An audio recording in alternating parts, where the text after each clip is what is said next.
With the launch of Apex Legends Season 13, many players are flocking back to the Battle Royale to sample all of the latest content and changes. How a game's community reacts to big updates like this can often be a good barometer for returning players as to whether diving back in is worth it. So what's the verdict? Well, from a new legend and skins to fixes and nerfs affecting weapons and maps, the Apex Legends Reddit has opinions on it all.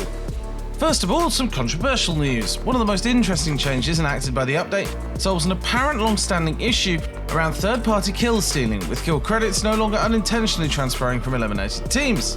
In practical terms, this aims to eliminate any advantage conveyed to players by finishing off random down players. However, several players responding to the thread implied that it won't prevent them killing down players, with their user Tensai Zeus saying, "If I have nothing better to do, why would I let them get revived and be a potential threat?"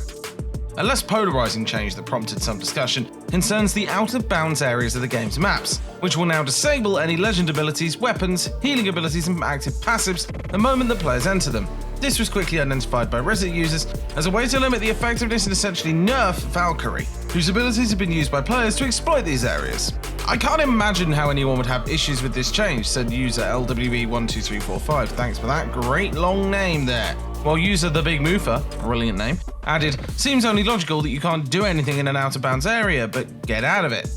Venturing back into the unpopular, the update brought changes to the L-Star energy machine gun that have further reduced its damage and increased its cool-off time, following an earlier nerf that caused many players to stop using it. "Now there's literally no use for it whatsoever," said user Simlight, adding, "They could have just well removed it from the game. It's a meme weapon at this point." Ending on a positive note, users reacted well to a number of new weapon skins available via the Battle Pass, images of which were posted by user XAJAI, an artist at Respawn.